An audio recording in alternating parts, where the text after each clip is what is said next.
은퇴 후 빈집 신세? 50대 노후를 뒤흔드는 부동산 진실. 솔직히 말해보죠. 50대가 넘어가면 어느 날 문득 이런 생각이 스치잖아요. 나는 도대체 어디서 어떻게 늙어가게 되는 걸까? 예전에는 집 한 채만 있으면 노후 걱정이 절반은 해결된다고 했습니다. 실제로 부모 세대는 그 말이 통했죠.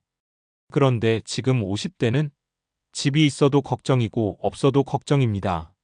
집이 있자니 세금관리비 유지비가 부담되고 집이 없자니 집값 전세 월세가 덫처럼 다가오고 심지어 은퇴 후엔 집이 있어도 결국 빈집 신세된다는 말까지 들리니 마음이 더 불안해집니다. 왜 이런 이야기가 나올까요? 단순히 부동산 시장이 어렵다는 게 아니라 50대 이후 삶의 방식 자체가 변화하고 있기 때문입니다. 오늘은 바로 그 변화된 현실에 대해 조금 솔직하게 얘기해 보려 합니다. 1.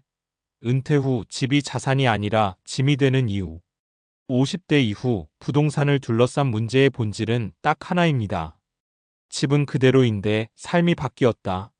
1. 집은 오래됐는데 사람은 더 오래 산다. 우리 부모님은 70세면 대부분 활동이 줄었지만 지금 세대는 70대에도 일하고 걷고 여행하고 사회활동을 합니다. 그런데 오래된 집은 그 라이프 스타일을 못 따라가죠. 엘리베이터 없는 4층, 난방 안 되는 주택, 보수가 필요한 아파트 모두 내 집이지만 살기엔 불편한 공간이 되어갑니다. 이 살아있는 동안 필요한 돈은 늘어났다. 은퇴하면 돈이 줄어드는데 필요한 비용은 오히려 더 늘어납니다. 의료비, 생활비, 유지비, 세금.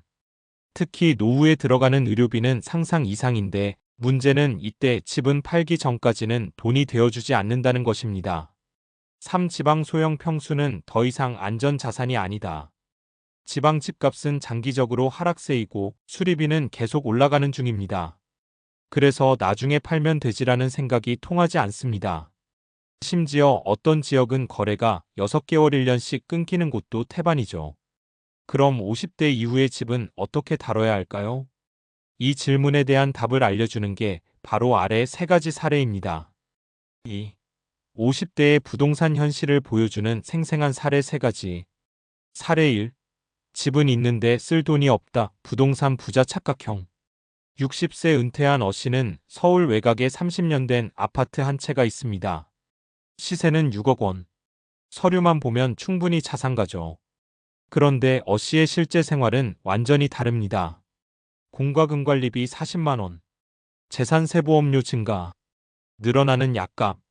연금은 월 90만 원. 노후 수리비는 연 15만 200만 원. 결국 생활비가 부족해서 동네 경비 아르바이트를 시작했습니다. 아파트 가격은 높지만 팔기 전까진 돈이 아니기 때문입니다. 어씨는 종종 말합니다.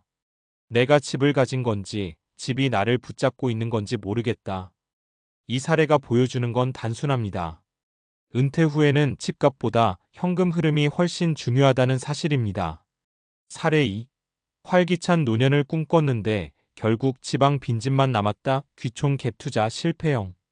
부부가 55세에 조기 은퇴하고 충북으로 귀촌한 B씨 부부는 도시집 팔고 지방에 땅 사두면 노후 든든하겠지라며 선택했습니다. 그런데 5년 뒤 현실은 완전히 달랐습니다. 주변 집 대부분이 비어있음. 매매 문의 1년에 2건. 병원 교통 편의시설 모두 불편.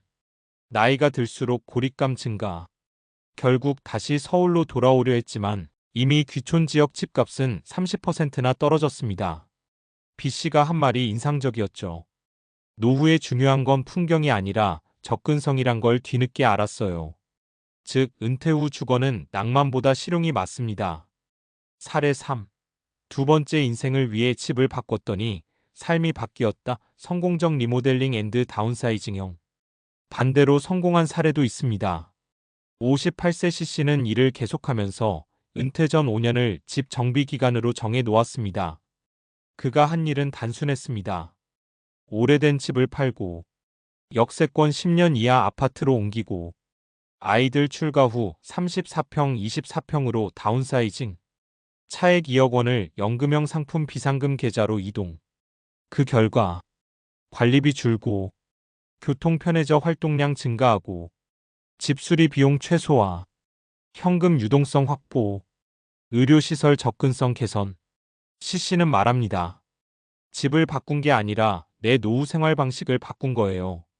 이 사례는 50대가 참고할 만한 현실적 전략입니다.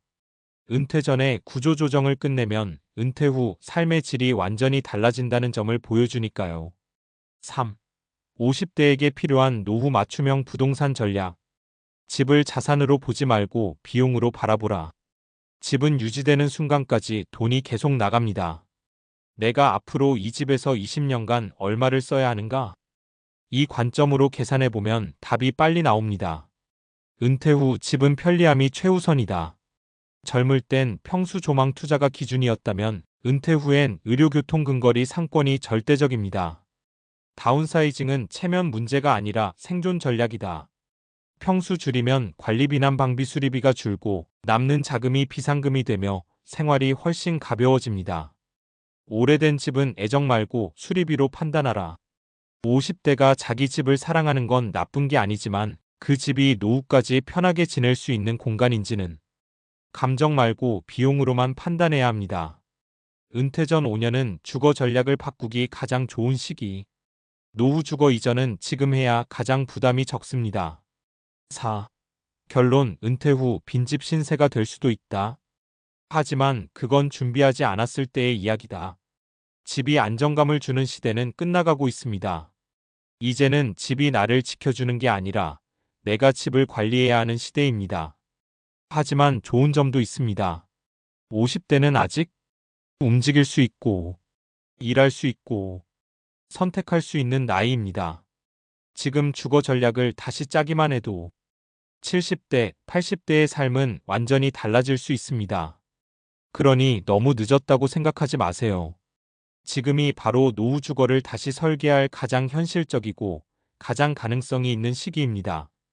내가 늙어갈 공간을 지금부터 다시 만든다. 이 생각 하나면 노후는 충분히 다시 안정될 수 있습니다.